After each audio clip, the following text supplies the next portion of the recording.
Assalamualaikum warahmatullahi wabarakatuh. Hai guys, perkenalkan, nama saya Delvia dari International Class, jurusan Perbankan Syariah, Fakultas Ekonomi dan Bisnis Islam. Yuk disimak video mengenai tentang zakat. Pengertian zakat.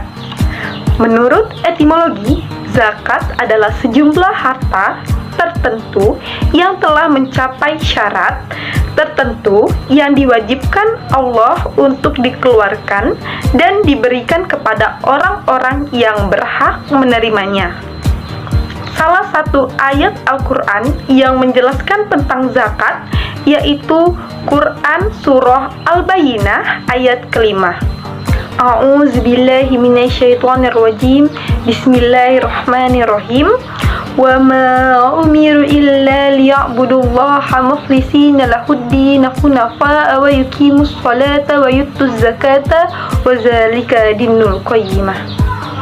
Yang artinya, padahal mereka tidak disuruh kecuali supaya menyembah Allah dengan memurnikan ketaatan kepadanya dalam menjalankan agama yang lurus, dan supaya mereka mendirikan sholat dan menunaikan zakat, dan yang demikian itulah agama yang lurus. Zakat pada masa Umar bin Khattab. Pada masa Umar menjadi khalifah, Umar melantik amil-amil untuk bertugas mengumpulkan zakat dan mendistribusi kepada golongan yang berhak menerimanya. Umar membentuk lembaga Baitul Mal. Pada masa beliau, tidak semua dana zakat yang diterima langsung didistribusikan sampai habis. Namun, ada pos cadangan devisa yang dialokasikan apabila terjadi kondisi darurat seperti bencana alam atau perang.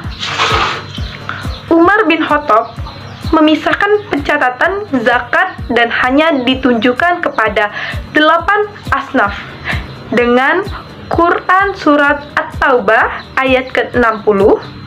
Terkaitnya dengan pembagian terhadap 8 asnaf, Umar bin Khattab mengutamakan kecukupan dalam pemberian dana zakat.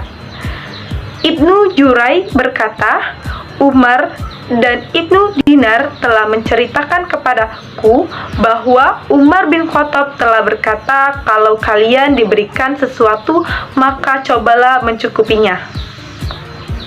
Untuk memikat hati seorang terhadap Islam dengan memberikan sesuatu atau bagi yang membutuhkan biaya yang besar, sementara hal tersebut dapat dilakukan melalui penyampaian dakwah secara pribadi.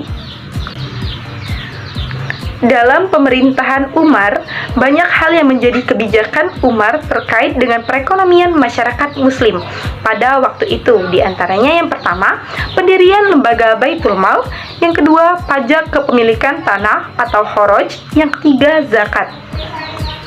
Pada masa pemerintahan Umar bin Khattab, kekayaan yang dimiliki negara Madinah sudah mulai banyak, berbeda pada awal-awal Islam. Pada zaman Rasulullah, jumlah kuda yang dimiliki orang Arab masih sedikit, terutama kuda yang dimiliki oleh kaum muslimin. Misalkan dalam perang Badar, kaum muslim hanya mempunyai 2 kuda. Pada saat pengepungan suku Bani Quraiza 5 Hijriah, pasukan kaum muslimin memiliki 36 kuda. Pada tahun yang sama, di Hudaybiyah mereka mempunyai sekitar 200 kuda.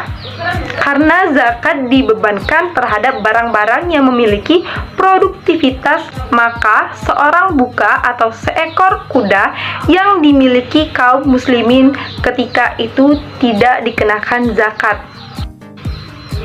Beberapa kebijakan Umar bin Khattab adalah menghapus zakat bagi golongan mu'alaf, enggan memungut sebagian usyir atau zakat tanaman karena merupakan ibadah pasti, mewajibkan kharaj atau sewa tanah, dan menetapkan zakat kuda yang pada zaman Nabi tak pernah terjadi. Tindakan Umar menghapus kewajiban kepada mu'alaf bukan berarti mengubah hukum agama dan mengenyampingkan ayat-ayat Al-Quran. Ia hanya mengubah fatwa sesuai dengan perubahan zaman yang jelas berbeda dari zaman Rasulullah Shallallahu Alaihi Wasallam. Baiklah, itu saja pemaparan singkat dari saya. Semoga bermanfaat untuk kita semua. Apabila ada kesalahan, saya minta maaf. Wassalamualaikum warahmatullahi wabarakatuh. Sampai jumpa.